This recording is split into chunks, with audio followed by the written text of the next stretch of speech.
जय हिंद दोस्तों। कॉकरोच जनता party paper leak का मुद्दा उठा रही है, लेकिन इसी पेपर लीक के आड़ में राजनीति भी कर रही है। पंजाब में पेपर लीक हुआ और पेपर लीक मामले में पंजाब में हाईकोर्ट ने सख्त टिप्पणी दी। हाईकोर्ट ने यह कहा कि अगर पंजाब में पेपर लीक हुआ तो परीक्षा क्यों नहीं रोकी गई।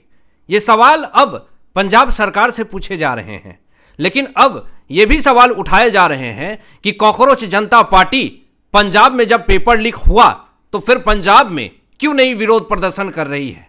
यही कॉकरोच जनता पार्टी छात्र विरोध प्रदर्शन कर रहे हैं झारखंड के अंदर, रांची के अंदर, वहां पर जाकर के क्यों नहीं विरोध प्रदर्शन कर रहे हैं। लेकिन यही कॉकरोच जनता पार्टी ये अनाउंसमेंट कर रही है कि बहुत जल्द अब जंतर मंतर सीजन 2 लॉन्च होगा। ये वेब सीरीज चला रहे हैं, लेकिन पंजाब के अंदर पेपर लीक हुआ।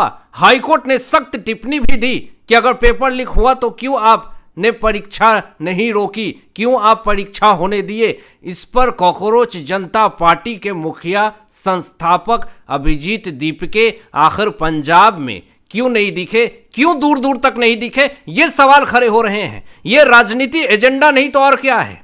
सिर्फ इनको बीजेपी शासित राज्यों में ही जाकर के हाई वोल्टेज ड्रामा करना है, लेकिन इनको झारखंड में नहीं दिखेगा, इनको पंजाब के अंदर नहीं दिखेगा और कांग्रेस शासित राज्यों में भी नहीं दिखेगा कि पेपर लीक हुए हैं।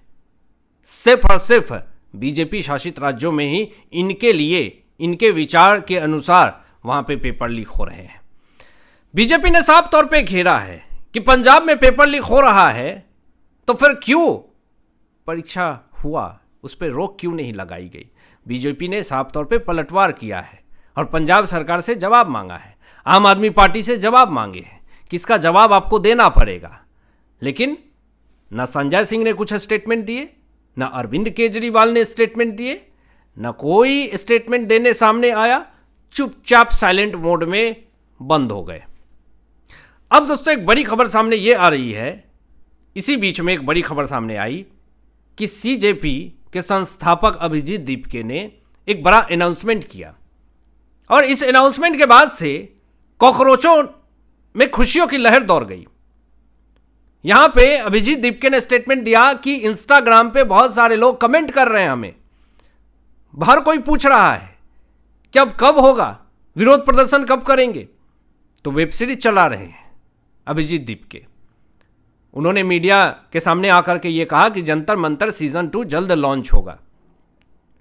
अब लॉन्च होने की तैयारी कर रहे हैं ये, लेकिन इस बार जब लॉन्च होगा तो इस बार मूवी भी फ्लॉप होगी, इस बार वेब सीरीज भी फ्लॉप होगा। आपको बता दें कि झारखंड में छात्र पेपर लीक को लेकर के विरोध प्रदर्शन कर रहे हैं और सीबीआई ने भी बड़ा खुलासा किया है, जिसमें ये कुछ आरोपी हैं जिनको गिरफ्तार भी किया गया है और उसने ये कबूल करी है कि किस तरीके से पेपर लीक करते थे। इस मामले में छात्र सड़कों पे हैं, सरकारी पदों में गड़बड़ी, पेपर लीक, तमाम छात्र विरोध प्रदर्शन कर रहे हैं सड़कों पे उतर करके। रांची पुलिस छात्रों के ऊपर अत्याचार कर रही है, आंसू गैस बरसा रहे हैं, डंटों से लाठियों से मार रहे हैं, किसी के सिर फूट रहे हैं, खून बह रहे हैं। लेकिन इस पर एक भी स्टेटमेंट किसी का नहीं आता है, न विपक्ष का आता है, न राहुल गांधी का आता है, न प्रियंका गांधी का आता है, न कॉकरोच जनता पार्टी के संस्थापक अभिजीत दीपके का आता है, न अखिलेश यादव का, न अरविंद केजरीवाल का। कोई स्टेटमेंट देने नहीं आता है। अब सवाल तो उठेंगे ही, सवाल तो खड़े होंगे ही कि सिर्फ और सिर्फ वन साइडेड पॉलिटिक्स करने के लिए ही आप मैदान में आते हैं क्या।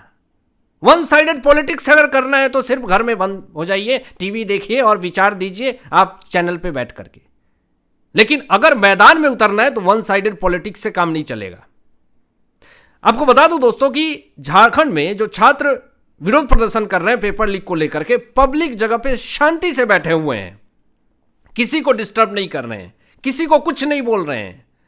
रांची पुलिस आती है, झारखंड पुलिस आती है और स्टूडेंट्स को पीट पीट करके वहां से भगा देती है और पूछती है कि यहां क्यों बैठे हो, यहां से निकलो। चुपचाप पब्लिक प्लेस पे छात्र बैठे हुए थे, कुछ छात्र तो अपने घर जा रहे थे, उनके साथ मारपीट अत्याचार करी जा रही है। लेकिन ये कुछ लोगों को नहीं दिखता है, ये किसी भी एजेंडाधारी को नहीं दिखता है, प्रोपोगेंडाधारी को नहीं दिखता है कि विद्यार्थियों के साथ क्या अत्याचार हो रहे हैं। लेकिन जंतर मंतर पे क्योंकि बीजेपी शासित राज्य है, वहां पे इनको बड़ी तकलीफ, बड़ी दिक्कतें सब दिखने लगी। अब मैं आपको बता दूं दोस्तों कि यहां पे इंटरनेट पे एक पोस्ट बड़ी तेजी से वायरल हो रही है और इस पोस्ट की बड़ी तेजी से चर्चा हो रही है। और ये पोस्ट आप भी जरा देखें। यहां पे लिखा गया है इस पोस्ट में कि दीपके ने पहले आम आदमी पार्टी की टोपी पहनी, अब देश को टोपी पहना रहे हैं। ये एक बहुत बड़ा स्टेटमेंट है और बड़ी तेजी से ये इंटरनेट पे वायरल हो रहा है। जिस तरीके से ये टोपी आम आदमी पार्टी की पहने हुए हैं, ये अब जनजी को भड़का के, युवा को भड़का करके, उनको मिसलीड करके, मिसगाइड करके, उनको देश के अंदर एक आक्रामकता वाली माहौल पैदा करना चाहते हैं। यह इंटरनेट के ऊपर दावा हो रहा है। ये इंटरनेट के ऊपर लोग कह रहे हैं कि अभिजीत दीपके भारत देश के अंदर एक आक्रोशित माहौल क्रिएट करने की कोशिश कर रहे हैं। अब बहुत सारे युवा इस बात को बहुत अच्छे से समझ रहे हैं, क्योंकि जंतर मंतर पे फ्लो में आकर के कुछ युवाओं ने, कुछ जेनजी ने भारत देश के सम्मानित पद पे बैठे नरेंद्र मोदी जी के खिलाफ जहर उगला, लेकिन नरेंद्र मोदी जी ने उन्हें माफ कर दिया। लेकिन आप पर्सनली किसी को गाली दे रहे हैं, आप मीडिया के साथ बदतमीजी कर रहे हैं, आपने, ठीक है, सरकार के ऊपर, पुलिस के ऊपर आपने जो भी किया, अत्याचार किया, सरकार ने माफ करे, लेकिन जो आपकी पर्सनली वहां पर मारपीट हुई है, उस मामले में अगर किसी ने आपके ऊपर एफआईआर दर्ज किया है तो फिर आपको तो झेलना पड़ेगा। ऐसे मामले में बहुत सारे लोग हैं जो बच्चे हैं, उनके ऊपर एफआईआर दर्ज हुआ है, आज उनके माता पिता झेल रहे हैं। तो बहुत सारे ऐसे जेनजी हैं जो समझ चुके हैं कि फाइनली झेलना हमारे माता पिता को ही है और हमें ही है। अगर एफआईआर में नाम आ गया, हिट लिस्ट में आपका नाम आ गया, दंगा में आपका नाम आ गया, सरकारी नौकरी भूल जाइए, फिर आपको मिल पाना बड़ा मुश्किल हो जाएगा। तो बहुत सारे ऐसे युवा हैं जो समझदार हैं, उन्होंने अपना रास्ता, अपना पथ जो है वो एक उज्जवल भविष्य की तरफ अग्रसित कर दिया है और अपने विचारों को एक सही दिशा में लगा दिया है। मैं आपको बता दूं कि यहां पे एक स्टेटमेंट बड़ी तेजी से वायरल हुई पवन खेरा की। देश के गृह मंत्री को लेकर के जो पवन खेरा ने स्टेटमेंट दिए हैं, इससे पवन खेरा की लोग बखिया उधेर रहे हैं। लोग याद दिला रहे हैं कि हेमंत बिश्व शर्मा की वो लतार आप भूल गए क्या। ये पवन खेरा कह रहे हैं कि देश के गृह मंत्री भगोरा हैं, भगोरा कह रहे हैं देश के गृह मंत्री को। लेकिन भाग कौन रहा है? छात्र आंदोलन को लेकर के अमित शाह जी ने कहा कि संसद के अंदर मैं बात करने के लिए तैयार हूं, लेकिन कोई नहीं बैठा ही नहीं वहां पे। किससे अमित शाह जी बात करेंगे? राहुल गांधी वहां से तुरंत निकल गए। विरोध इसलिए करें आप जब आपको वो बात पसंद ना हो, लेकिन आप जब बातों को ही नहीं सुनेंगे तो आप क्यों विरोध कर रहे हैं? संसद के बाहर जाकर के आप विरोध कर रहे हैं, लेकिन आप पॉइंट्स दीजिए। उनको पता है कि अमित शाह जी जब बोलेंगे तो इनके पास जवाब नहीं होगा, इसलिए इन्होंने एक नया एजेंडा तैयार किया है कि बात ही नहीं सुनना है।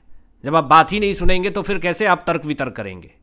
मैं आपको बता दूं कि छात्र आंदोलन पर अमित शाह जी चर्चा को तैयार हैं, मगर राहुल गांधी बात ही नहीं कर रहे हैं। और खुद राहुल गांधी स्टेटमेंट दे रहे हैं कि हमें अमित शाह जी के बयान सुनने में कोई दिलचस्पी नहीं है। जब आपके पास अमित शाह जी के बयान सुनने में दिलचस्पी ही नहीं है तो आपके नेता कह रहे हैं गृह मंत्री को कि भगोरा। आप सुनेंगे, आप उस चीजों को जवाब देने की हिम्मत रखेंगे, फिर आप बोलेंगे कि सरकार गलत है। लेकिन अब जब आप बात ही नहीं सुनेंगे तो फिर आप कैसे कह सकते हैं कि सरकार गलत कर रही है? जनता के 9 करोड़ रुपए रोज बर्बाद हो रहे हैं। अगर आप सदन नहीं चलने देंगे तो जनता के टैक्स के पैसे लगते हैं, 9 करोड़ रुपए से ज़्यादा लगते हैं, आप कहीं ना कहीं बर्बाद कर रहे हैं। और पवन खेरा कह रहे हैं कि आप कोई शहंशाह है अमित शाह जी को। अमित शाह जी ने कहा कि एक टाइम फिक्स करते हैं, उस टाइम पे मैं बात करने के लिए तैयार हूँ, तो आप कोई शहंशाह हैं? अमित शाह जी ने तो नहीं कहा कि मैं कोई शहंशाह हूँ, ये तो आप कह रहे हैं। ऐसे ही मल्लिकार्जुन खड़गे कहते हैं नरेंद्र मोदी जी को कि आप भगवान हैं, आप परमात्मा हैं, लेकिन नरेंद्र मोदी जी ने तो आज तक नहीं कहा कि मैं भगवान हूँ, मैं परमात्मा हूँ। क्या आप लोगों ने मान रखा है? ये सवाल अब कहीं ना कहीं खड़े हो रहे हैं। और यहाँ पे पवन खेरा कहते हैं कि मुंह उठा करके आ गए, आप समय तय नहीं करेंगे। समय कोई तय नहीं कर रहा, वो समय तय है बात करने का, लेकिन आप ही समय नहीं दे पा रहे हैं बात करने के लिए, जवाब देने के लिए। और देश के गृह मंत्री के लिए ऐसे शब्द का प्रयोग करना, भगोरा और मुंह उठा करके आ गए, ये कहीं ना कहीं एक ऐसा शब्द है जो कि बहुत ही निचले स्तर की है, जो कि एक सम्मानित जगह पे और सम्मानित पद पे ये मुख से शोभा नहीं देता है। जनता समझ चुकी है दोस्तों कि विपक्ष छात्र आंदोलन को लेकर के चर्चा ही नहीं चाहता है, वो एक ड्रामा क्रिएट करना चाहता है देश के अंदर कि देखिए छात्रों के साथ बहुत गलत हो रहा है। लेकिन कोई छात्र जो पढ़ने लिखने वाले हैं, जो सच में भविष्य में कुछ बड़ा करने वाले हैं, वो तो सामने आकर के कह नहीं रहे हैं कि हमारे साथ गलत हो रहा है, क्योंकि उनको अपने मेहनत पे भरोसा है, उनको अपने कर्म पे भरोसा है और वो दिन रात एक करके अपने उज्जवल भविष्य के लिए मेहनत कर रहे हैं। तो उनको सरकार से भी कोई दिक्कत नहीं है। अब आपकी क्या राय है इन तमाम विषयों पे अपनी विचार व्यक्त कीजिएगा। मिलते हैं लेटेस्ट ब्रेकिंग एनालिसिस के बाद, तब तक अपना ध्यान रखें, ख्याल रखें। सत्यमेव जयते। जय हिंद।